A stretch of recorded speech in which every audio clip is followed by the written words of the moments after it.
रात के 12 बजे का समय होता है और एक कमरे से बहुत ही खटखट की अजीब अजीब सी आवाज़ें आने लगती हैं।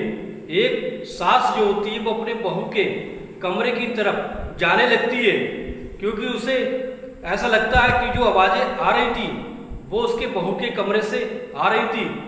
जैसे ही वो अपने बहू के कमरे के पास पहुंचती है तो बहू का कमरा तो बंद होता है, लेकिन जो आवाज़ें बहुत अजीब अजीब सी आवाज़ें आ रही होती हैं।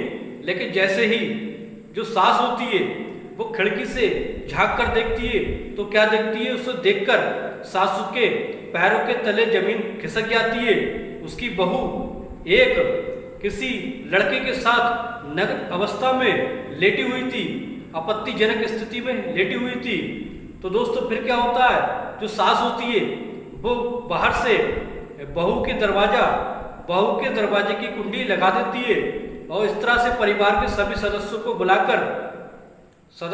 बुलाकर उसको बाहर निकलने के लिए कहती है। फिर दोस्तों आगे क्या होता है जानने के लिए दोस्तों हमारे चैनल को सब्सक्राइब करें। दोस्तों नमस्कार दोस्तों, क्राइम स्टोरी में आपका स्वागत है। मैं अफसर सिद्दीकी। दोस्तों ये जो घटना है बिल्कुल एक सच्ची घटना है, इसको सुनकर आप भी हैरान और दंग हो जाओगे। ये जो घटना है ये घटना गोरखपुर के गगोही इलाके की ये घटना है। दोस्तों गोरखपुर के गगोही इलाके में एक शादीशुदा जोड़ा रहता था। उस लड़के का नाम प्रेमपाल होता है और लड़की का नाम काजल होता है। प्रेमपाल की शादी 14 अप्रैल 2024 को हुई थी और जो लड़की थी जिसका नाम काजल होता है बेहद खूबसूरत लड़की होती है। तो दोस्तों जिसको देखकर हर नौजवान मचलने लगता है।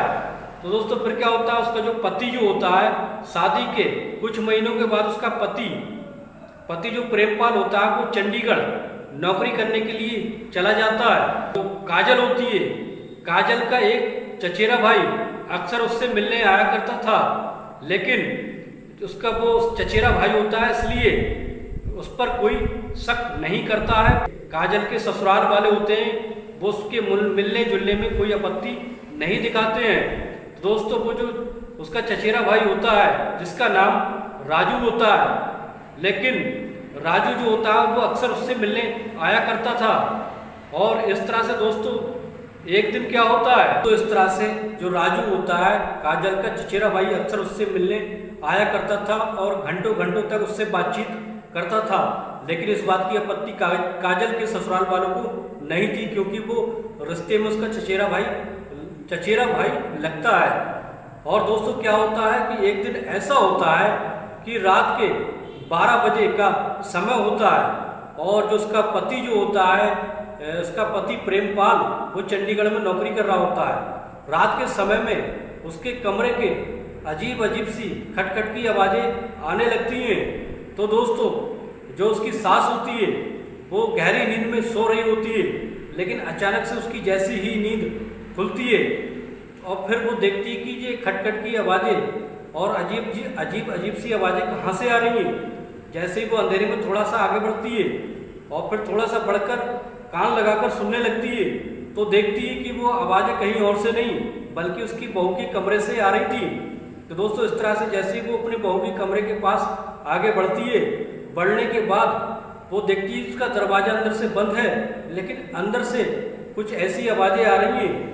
लेकिन फिर उसे शक होने लगता है कि अंदर वो किसी के साथ है। दोस्तों फिर इस तरह से काजल की सास को शक होने लगता है कि अंदर कमरे में कोई है। जो इस तरह से वो फिर खिड़की से झांक कर देखने लगती है उसकी सास। जैसे ही खिड़की खोलती है तो क्या देखती है कि वो लड़का काजल के ऊपर आपत्तिजनक स्थिति में लेटा हुआ है। दोनों के कपड़े बिल्कुल अलग थे, तन से जुदा थे, दोनों ही नग्न अवस्था में लेटे हुए थे। ये देखकर जो सास होती है वो उसका खून खौल उठता है और फिर वो कुछ नहीं कहती है, बाहर से उसके गेट की कुंडी लगा देती है। कुंडी लगाने के बाद परिवार के सारे सदस्यों को उठाकर ले आती है। जैसे ही वो परिवार के सारे सदस्यों को उठा के लाती है, लाने के बाद फिर वो उसका दरवाज़ा खुलवाने लगते हैं, लेकिन काजल जो होती है वो दरवाज़ा नहीं खोलती है। लेकिन काफ़ी देर बाद दरवाज़ा खटखटाने के बाद जब उसका दरवाज़ा खुलता है तो कमरे की तलाशी ली जाती है। परिवार के सारे सदस्य कमरे की तलाशी लेने लगते हैं। अब जैसे ही कमरे में एक कोने में एक लड़का छिपा होता है, उसको बाहर निकाल के लाते हैं तो वो लड़का कोई और नहीं, उसको देखकर सारे परिवार के सदस्य हैरान रह जाते हैं। वो लड़का काजल का चचेरा भाई राजू होता है और इस तरह से फिर वो राजू को मारने पीटने लगते हैं।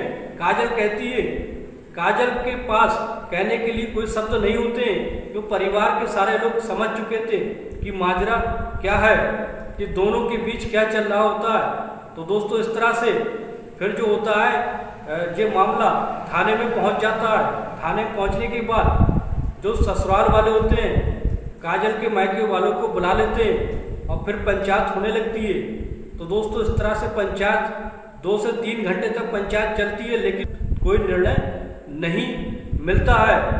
इस तरह से दोस्तों फिर दोनों लड़का और लड़की एक दूसरे के बारे में बताने लगते हैं और लड़की कहती है काजल कि हमारा प्रेम प्रसंग बहुत सालों से चल रहा होता है और जिससे परिवार के दबाव में आकर मैंने ये शादी की थी, लेकिन मैं प्यार सिर्फ राजू से ही करती थी। राजू उसका चचेरा भाई होता है। तो दोस्तों इस तरह से पुलिस जो होती है बहुत समझाने लगती है, लेकिन उनकी समझ में नहीं आता। वो एक दूसरे से शादी करने की जिद पर अड़े होते हैं। और फिर दोस्तों क्या होता है, फिर ये इस बात की जानकारी उसके पति प्रेमपाल को फोन पर दे दी जाती है और उसके आने का इंतजार होने लगता है। और इस तरह से पंचायत जब कोई निर्णय नहीं ले पा रही थी तो पुलिस उसके पति को बुलाने के बाद ही कोई निर्णय ले पाती है, लेकिन जब तक उसका पति नहीं आ जाता मामला वहीं के वहीं रह जाता है। जैसे ही उसका पति घर पर पहुंचता है और इस बात की जब जानकारी होती है कि उसका प्रेम प्रसंग जो था उसके चचेरे भाई राजू से चल रहा होता है, तो अपनी पत्नी को बहुत ही बुरा भला कहने लगता है। और इस तरह से वो इतना ज़्यादा क्रोधित होता है कि उन दोनों को घर से निकाल देता है और बल्कि उन दोनों की शादी करा दी जाती है। तो दोस्तों इस तरह से जो कहानी थी, इस कहानी से यही सीख मिलती दोस्तों कि अगर किसी का प्रेम प्रसंग किसी के साथ चल रहा हो तो उसकी शादी वहीं करा देनी चाहिए, ना कि किसी और से। अगर वो किसी और से किसी लड़की की शादी करा दी जाती तो वो संतुष्ट नहीं रह पाती है, इसलिए वो ऐसे कदम उठा लेती है। तो दोस्तों ये थी सच्ची घटना गोरखपुर के गगोही इलाके की।